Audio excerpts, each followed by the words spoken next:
ಮಹಾತ್ಮ ಗಾಂಧೀಜಿಯವರು ಈ ದೇಶಕ್ಕೆ ಸ್ವಾತಂತ್ರ್ಯ ತಂದುಕೊಡಲು ಸ್ವಾತಂತ್ರ್ಯದ ನಾಯಕತ್ವವನ್ನು ವಹಿಸಿ 100 ವರ್ಷ ಆಗಿದೆ. 26ನೇ ತಾರೀಕು ಅವರು ಅಧ್ಯಕ್ಷರಾಗಿ ಆಯ್ಕೆ ಆಗಿದ್ದಾರೆ. ಈ ದೇಶಕ್ಕೆ ಸ್ವಾತಂತ್ರ್ಯ ತಂದುಕೊಟ್ಟ ಮೇಲೆ ನಮಗೆಲ್ಲ ಪ್ರಜಾಪ್ರಭುತ್ವ ಬಂದಿದೆ. ಆ ಪ್ರಜಾಪ್ರಭುತ್ವದಿಂದ ನಮಗೆ ಸಂವಿಧಾನ ಸಿಕ್ಕಿದೆ. ಅದರೆಲ್ಲರ ಆಚರಣೆಯನ್ನ ನಾವು ಮಾಡ್ತಾ ಇದ್ದೇವೆ. ಇದರ ಫಲವನ್ನ ನಾವೆಲ್ಲ ಅನುಭವಿಸ್ತಾ ಇದ್ದೇವೆ.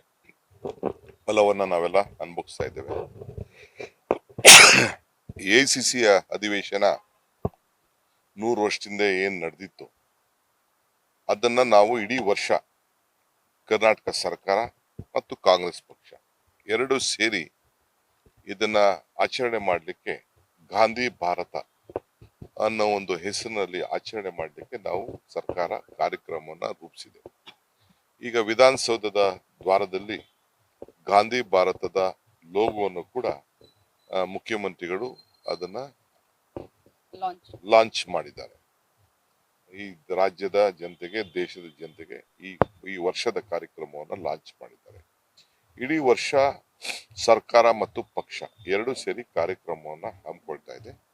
ಈ ಹಿನ್ನೆಲೆಯಲ್ಲಿ ನಮ್ಮ ರಾಷ್ಟ್ರದ ಎಲ್ಲ ನಾಯಕರುಗಳು ಇವತ್ತು ವಿಶೇಷ ಏನಪ್ಪಾ ಅಂತಂದ್ರೆ 100 ವರ್ಷದ ಹಿಂದೆ ಗಾಂಧೀಜಿಯವರು ಅಧ್ಯಕ್ಷರಾಗಿದ್ದರು. 100 ವರ್ಷದ ನಂತರ ನಮ್ಮ ರಾಜ್ಯದವರೇ ಆದಂತ ಮಲ್ಲಿಕಾರ್ಜುನ್ ಖರ್ಗೆ ಅವರು ಆ ಸ್ಥಾನದಲ್ಲಿ ಕೂತ್ಕೊಂಡಿದ್ದಾರೆ. ಸೊ ನಾವು ಇವತ್ತು ಇದನ್ನ ಉಪಯೋಗಿಸ್ಕೊಳ್ಬೇಕು. ನಮ್ಮ ಜನರಿಗೆ, ನಮ್ಮ ಯುವ ಪೀಳಿಗೆಗೆ ಗಾಂಧೀಜಿಯ ಆಚಾರ ವಿಚಾರವನ್ನ ತಿಳುವಳಿಕೆ ಮಾಡ್ಕೊಳ್ಳುವಂತ ಕೆಲಸವನ್ನ ಈ ಸಂದರ್ಭದಲ್ಲಿ ನಾವು ಮಾಡಬೇಕಾಗಿದೆ. ಸೊ ಅದರಿಂದ 26ನೇ ತಾರೀಕು 27ನೇ ತಾರೀಕು ಎರಡೂ ಕೂಡ ಇಲ್ಲಿ ಒಂದು ದೊಡ್ಡ ಕಾರ್ಯಕ್ರಮವನ್ನು ನಾವು ಹಮ್ಮಿಕೊಂಡಿದ್ದೇವೆ. ನಮ್ಮ ರಾಷ್ಟ್ರದ ಎಲ್ಲ ನಾಯಕರುಗಳು ಕೂಡ ಬರ್ತಾ ಇದ್ದಾರೆ, ಸಂಸತ್ ಸದಸ್ಯರು ಬರ್ತಾ ಇದ್ದಾರೆ, ಕಾರ್ಯಕಾರಿ ಸಮಿತಿಯ ಸದಸ್ಯರು ಬರ್ತಾ ಇದ್ದಾರೆ, ಎಕ್ಸ್ಟೆಂಡೆಡ್ ವರ್ಕಿಂಗ್ ಕಮಿಟಿ ಸಭೆ ಇಲ್ಲಿ ನಡೀತದೆ. ಎಲ್ಲೆಲ್ಲಿ ಗುರುತುಗಳನ್ನ ಬಿಟ್ಟು ಹೋಗಿದ್ದಾರೆ ಆ ಸ್ಥಳಗಳಿಗೆ ಭೇಟಿ ಕೊಡ್ತಾ ಇದ್ದಾರೆ. ಸಭೆ ಆದ್ಮೇಲೆ ನೆಕ್ಸ್ಟ್ ಡೇ ಮಾರ್ನಿಂಗ್ ಒಂದು ದೊಡ್ಡ ಬಹಿರಂಗ ಸಭೆಯನ್ನು ಕೂಡ ನಾವು ಹಮ್ಮಿಕೊಂಡಿದ್ದೇವೆ. ಅದಕ್ಕೆ ನಾನು ನಾಳೆ ನಾಡಿದ್ರಲ್ಲಿ ನಮ್ಮ ರಾಷ್ಟ್ರೀಯ ಕೆಲವು ನಾಯಕರುಗಳು ಇಲ್ಲಿ ಬಂದು ಸ್ಥಳ ವೀಕ್ಷಣೆ ಮಾಡಿದ್ದಾರೆ.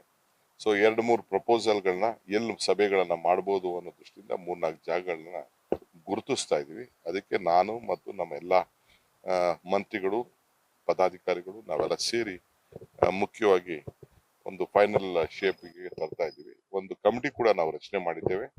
HK ಪಾಟೀಲ್ ಅವರು, ವೀರಪ್ಪ ಮೊಯ್ಲಿ ಅವರು, BL ಶಂಕರ್ ಅವರು, ಸರ್ಕಾರ ಮತ್ತು ಪಕ್ಷ ಸೇರಿ ಅವರು ಕೂಡ ಕೆಲವು ಗೈಡ್ ಮಾಡ್ತಾ ಇದ್ದಾರೆ. ಇಡೀ ಬೆಳಗಾಂ ಹಬ್ಬದ ವಾತಾವರಣ ರೀತಿಯಲ್ಲಿ ಅದನ್ನ ಕಾರ್ಯಕ್ರಮ ಕೂಡ ನಾವು ರೂಪಿಸಿದ್ದೇವೆ. ಎಲ್ಲ ಸೆಕ್ಯೂರಿಟಿ, ಟೈಮಿಂಗು ಮತ್ತೊಂದೆಲ್ಲ ಇದೆ. ಅದು ಅವ್ರು ಅಡ್ರೆಸ್ ಮಾಡಬೇಕು ಅಂತಿತ್ತು. ಇನ್ನು ಅದನ್ನ ಚರ್ಚೆ ಮಾಡ್ತಾ ಇದ್ದೀವಿ.